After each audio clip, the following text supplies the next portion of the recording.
നാട്ടിലേക്ക് വരുന്ന എല്ലാവരുടെയും ഏറ്റവും വലിയ ആഗ്രഹം നല്ല ചൂട് ചോറും തലേ ദിവസത്തെ മീൻകറിയും കൂട്ടി ഒരു പിടി. ഇതറിയാവുന്ന അമ്മ മീൻകറിയൊക്കെ ഉണ്ടാക്കി വെച്ചാണ് എന്നെ കാത്തിരുന്നത്.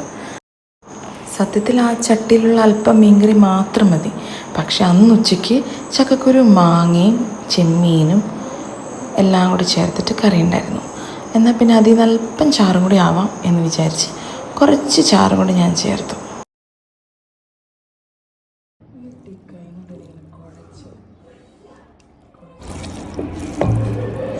ഇങ്ങനെ ഈ കുഴച്ച് തിന്നുമ്പോൾ കിട്ടുന്ന സ്വാദും വേറെയാണ്. അതൊരു രക്ഷയില്ല, പറയാതിരിക്കാൻ വയ്യ. എല്ലാവർക്കും അറിയാമായിരിക്കും. പക്ഷേ നമ്മൾ ഈ വീഡിയോസിലൊക്കെ കാണുമ്പോൾ കൈയിട്ട് ഇങ്ങനെ കുഴച്ച് തിന്നാന്നൊക്കെ പറഞ്ഞ് അതൊരു അന്തസ്സല്ല എന്നൊക്കെ തോന്നാം. പക്ഷേ ഇങ്ങനെ കഴിക്കുമ്പോൾ കിട്ടുന്ന ഫീല് ആഹാ, അതാണ് അന്തസ്. പ്രത്യേകിച്ച് ഈ അടുക്കള മുറ്റത്തൊക്കെ വന്നിരുന്നിട്ട് ചട്ടിയായിട്ട് അന്നായിരുന്നെങ്കിൽ ഒടുക്കത്തെ മഴക്കാറും ഭയങ്കര ഫീല്. എനിക്കാണെങ്കിൽ വീഡിയോ എടുക്കണമെന്നൊക്കെ ഉണ്ടായിരുന്നു. കൊതി കാരണം ബാക്കി മുഴുവൻ തീർത്തപ്പോഴത്തേക്ക് വീഡിയോ എടുക്കുന്ന കാര്യമേ മറന്നുപോയി.